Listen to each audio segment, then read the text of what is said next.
요즘 참 살기 어렵다고 이야기를 많이 하죠.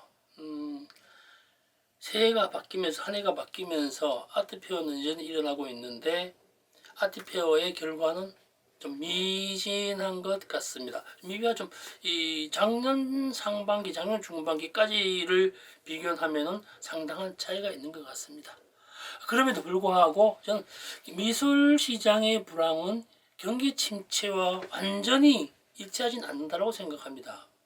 경기가 어려워도 팔릴 거리는 팔리고 그럼에도 불구하고 우리네 삶은 넉넉하지 않습니다. 뭐 다 그런 건 아니지만 힘든 삶을 살아왔기 때문에 현재의 불황이 뭐 체감되진 않지만 상대적 빈곤감이나 상대적 박탈감에 의해서 힘들구나 정도를 얘기하고 있을 뿐이고요. 또 할 말은 더 있죠. 워낙 어렵게 사시는 수많은 예술가님들 입장에서는 오히려 경기가 나쁘면요, 단 한 분이 간에 그림 안 팔리겠지만 자위와 자기 비하에 대한 입장이 약간 둔화되는 경향이 있기도 합니다. 뭐 이런 얘기를 하면 좀 씁쓸하집니다만 그래도 저는 뭐 개인적으로 미술계의 불황 경기 문제보다는 사회 변화와 세대 교체를 선도해 나간다라고 하는 입장을 견지하고 있습니다. 안녕하세요. 미술시장의 새로운 패러다임을 구축해 나가고 있는 미술만평 221회차 박정수입니다. 뭐 혹자들 얘기하죠. 뭐 현재 뭐 작년 재작년 미술 시장의 호황이 너무 짧았다고 이야기를 합니다. 근데 저는요, 뭐 이 미술 시장의 호황 시작하지 않았다고 생각합니다. 좀 억측일까요? 뭐 호황을 겪고 나면요, 사회가 변하고 사람들이 바뀌고 그림 형식이 바뀌고 하는 이런 감지에 대한 선도적인 입장으로서의 호황이라고 보고 있기 때문입니다. 인사가 늦었네요. 새로운 한 해를 희망차게 시작하고 계신 전국의 만평이님들과 해외 동포 만평이님, 땅 만평 사는 그날까지 미술 만평은 계속될 것입니다. 그러니까요, 좋아요와 구독, 알림 좀 지속해 주시면 고맙겠습니다. 뭐 오늘 이야기는 그렇습니다. 미술계 호황은 경기 불황에 관여는 받지만 그것보다는 사회가 새로운 바람을 일으키거나 죄송합니다. 사회 구조의 변화가 감지되면 시장이 활황으로서 그것을 미리 선도해 나간다고 보는 입장입니다. 뭐 좀 과격하게 말하면요, 경기와 상관없이 우리는 여전히 힘들었다는 걸 말씀드리지만 좀 비하감이 있기 때문에 이거 생략해 보도록 하겠습니다. 그죠? 최근 한 해가 바뀌면서 작년 말부터 뭐 현재 좀 더 기간이 걸리겠지만 휴지기라고 이야기할 수 있죠. 근데 2021년과 2022년의 미술계 호황이라고 말들을 합니다만 잘 생각해 보시면요, 1986년, 1995년, 2007년, 2015년의 호황이 지나고 2, 3년이 지나면 바로 휴지기 시작된 것과 그 기회를 같이 한다는 것입니다. 옛날이나 지금이나 겁나 잘 팔렸던 100여 명이 넘는 젊은 예술가들의 작품 거래가 소황 상태가 되죠. 이 시기가 되면요, 과거에도 그랬습니다. 열심히 해왔던 중견 작가들의 작품이 슬며시 고개를 들고 일어납니다. 좀 나중에 시간 나면 말씀드리겠지만요, 80년대 중반, 90년대 중반, 2005년, 2007년 지나고 나가지고요, 세대 교체가 확 일어나면서 그 전에 나갔던 분들이 잠잠해지고 새로운 신진 세력이 뜨고 열심히 해왔던 사람들 중에서 스타 중견화가 자리를 합니다. 늘 있어 왔습니다. 그것은 나중에 조사되는 대로 제가 한번 말씀드려 보도록 해보겠습니다. 근데요, 왜 이렇게 비슷한 패턴이 반복될까요? 반복되는 일이지만 호황의 시기가 지난 후에는 시장 변화가 급격히 일어납니다. 미술시장 다른 시각에서 바라보면요, 미술시장은 시대의 변화에 따른 것이 아니라 시대의 변화를 감지하고 앞서 나가는 입장에서 작품의 유형을 통해 미리 감지하고 준비하는 것 아닌가 생각해 봅니다. 다시 말하면요, 신진이나 신인들의 작품이 겁나게 팔리면서 호황으로 돈된다는 것은요, 기득권 세력과의 부딪힘에서 이겨야만 맞서는 새로운 세력으로의 구축이라는 것입니다. 신진 세력이 잘 팔려야만 구세대 다르구나라는 이러한 입장이 견지된다는 것이죠. 다른 방식의 거래와 다른 형식의 작품으로 세대 교체가 일어나는 시기라고 봐도 무방할지 모르겠습니다. 이런 호황 시기가 말입니다. 자세하게 보면 1985년, 1986년에는요. 목가적 시골 풍경과 지금은 잘 생각해 보시면 제 또래 조금 더 되신 분들은 이해하실 건데 그런 시골 풍경과 예쁜 정물들, 사회 구조와 무관한 인물들이 주류를 이루고 있었습니다. 그러다가 요 시기 딱 지나잖아요. 86년, 87년이 지나잖아요. 물론 86 항쟁, 87년 사회적인 급격한 변화가 있었습니다만 사회 구조가 연관되면서 민중미술이 등장하게 되죠. 예술이 사회 참여가 용인되는 시기로 바뀝니다. 국가 주도 예술에서 민간 주도 예술로의 커다란 변화가 있었죠. 또 있죠. 1995년에는요. 예술가의 감성 기능에서 기술 기능으로서의 전환 시기입니다. 그죠? 감성적으로 그리던 것이 극사실이라든가 표현력이라든가 이런 기술 기능으로의 변화 시기가 있었습니다. 2007년도에는요. 기술 기능에서 생각 기능으로의 전환이 일어납니다. 생각은 국어사전에 사물을 판단한다고 나와서 말씀드린 적이 있었습니다. 창의적 요소와 아이디어가 강조되는 것으로 바뀌어버리죠. 또 있죠. 2015년에는요. 기술과 생각 기능에서 개념과 개연성의 것으로 변화되죠. 그리고 또 있죠. 최근에 2022년, 2021년요. 사회에서 활동 가능한 부캐, 그러니까 캐릭터가 미술시장의 중심축으로 자리했다 이겁니다. 생각해볼 문제 있죠. 이렇게 시작되는 시점이 되면요. 새로운 방식과 새로운 형식의 작품 거래가 아주 활성화됩니다. 갤러리 변화가 함께합니다. 갤러리 상당한 변화가 있었습니다. 정말 많은 변화가 함께합니다. 80년대에는요. 돈 많고 줄 좋은 유한 마담이 화랑을 경영하는 숫자가 확대되기 시작합니다. 90년대에는요. 인사동 청담동 등지에서 소위 말하는 낙감만인들이 제도권으로 진입하는 시기이기도 합니다. 상업화랑이 제도권에서 화랑으로 전환되는 시기라는 것이죠. 2000년대에 들어서면요. 70년대, 80년대 화랑했던 분들의 이 세대가 대거 진입하면서 팝과 개념미술이 미술 시장의 일축을 담당하게 됩니다. 2020년도 최근이죠. 2017년이 지나고 나가지고 많이 아시겠지만은 오피스 갤러리 엄청 늘어났습니다. 저 시장 없어도 됩니다. 또 화가님들 아티스트 갤러리도 무진만진 늘어났었죠. 각종 아트페어와 각종 이러한 페스티벌이 늘어나면서 대거 진입이 됩니다. 이 시기에는요. 어떤 방식으로든 새로운 형식과 새로운 내용이 시장을 초기에 장악하게 됩니다. 그래야만 세대 변화가 일어난다는 것이죠. 다시 한번 정의상 한번 해볼까요? 80년대 후반은 격동의 시대였죠. 그 시기를 겪고는 소위 말하는 돈지랄의 시대가 됩니다. 80년대 이후가 되면요.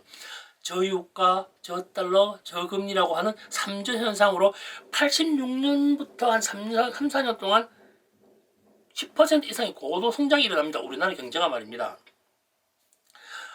86년 아시안게임과 88년 올림픽 중심으로 해가지고 거기에 막대한 이윤이 생겼습니다. 주식 투자와 부동산에 몰렸던 것이 미술품 투자로 엄청 무진장만 초기 일어난 시기입니다. 골동시장이 폭리적으로 폭발적으로 늘어나게 되죠.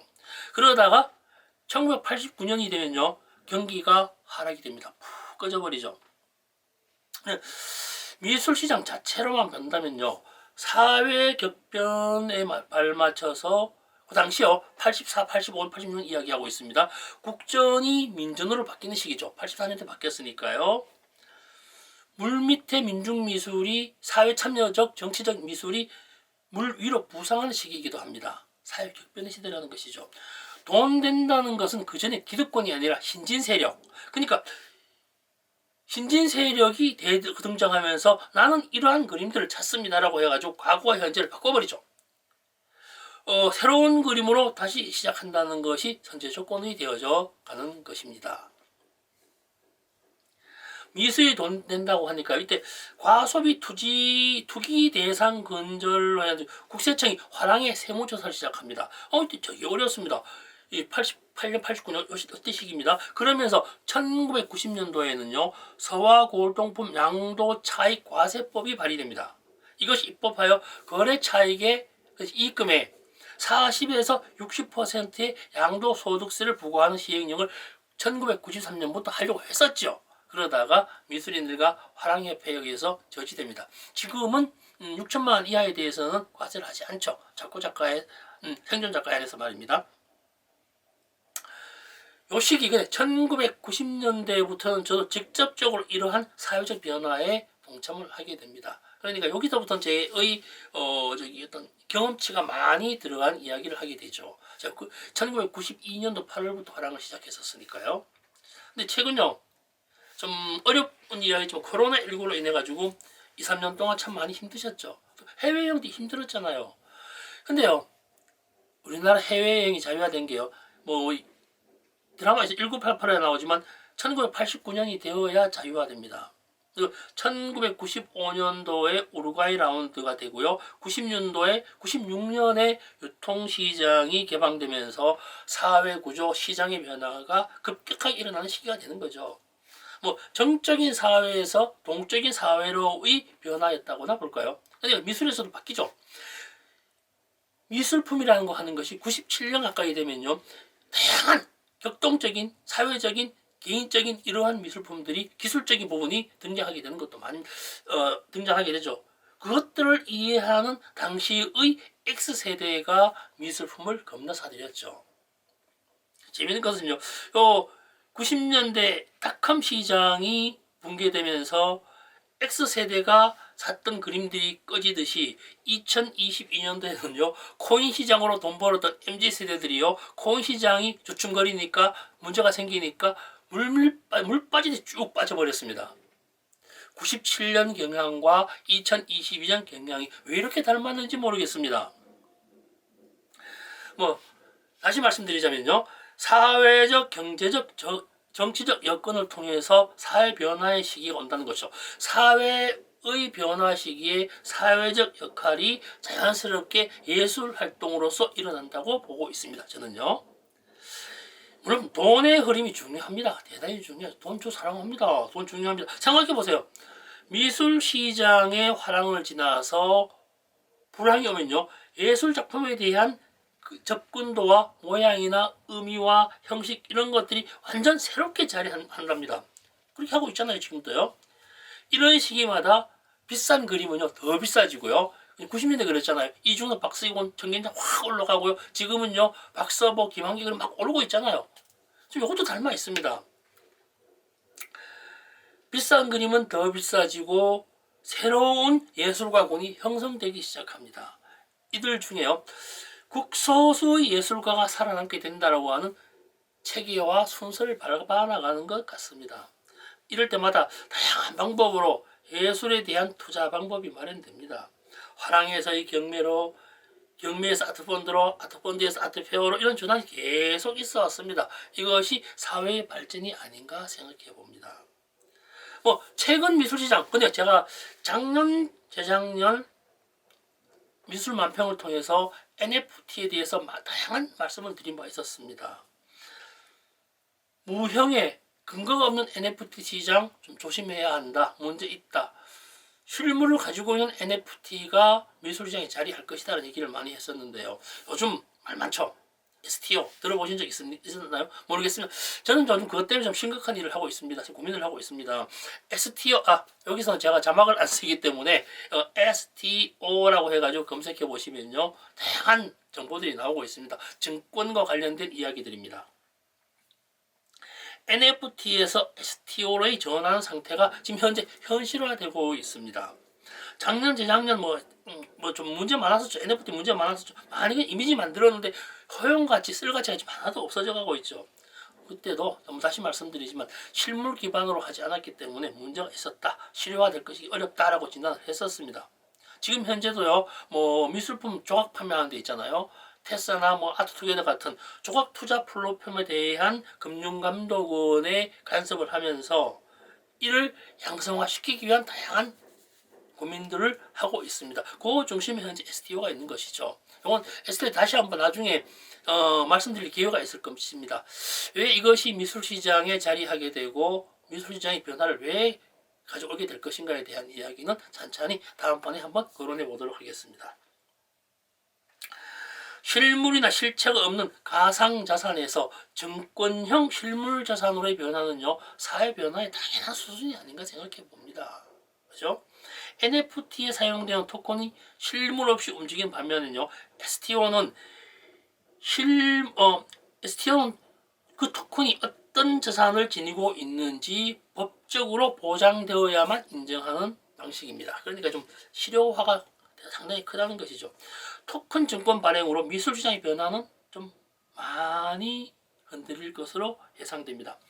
코로나19 영향으로 미술시장이 10년 주기라고 제가 누차 말씀드렸어요. 예전에 10년 주기라고 해서 말씀드렸었는데 코로나 2, 3년 때문에 10년 주기가 2022년 당겨진 게 아닌가 생각해 봅니다만 감히 저는 진단해 보건데 85년, 95년, 97년, 2005년, 2015년, 2017년 이뤄서 2023년, 2025년 미술계의 호황은 반드시 온다라고 보고 있습니다.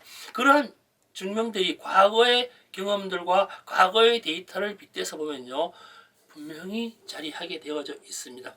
더 크게 움직일 것으로 예측되고 있습니다. 사회 구조가 경기나 정치적이나 사회적 문화적 이런 부분보다도 예술품의 장사 시장이 이를 먼저 감지하고 이를 먼저 준비하고 세대 교차를 미리 준비하는 것이 창의의 세계고 정신 세계고 예술의 세계가 아닌가 생각해 봅니다. 그러니까요, 이제는 힘들게 살 것이 아니라 2025년에 호황으로 올 미술 시장을 예측하면서 자기 자신을 다스리고 더 큰 눈으로 작품 세계에 빠져들 때가 아닌가 봅니다. 갤러리스트는요, 더 큰 다른 의미로 세상을 바라봐야 하고요, 예술가들은 감지해야 됩니다. 난 내 것만 그려 라고 하는 시대는 아닌 것 같습니다. 오늘 하루도 즐겁고 행복하게 지내시기 바랍니다. 고맙습니다.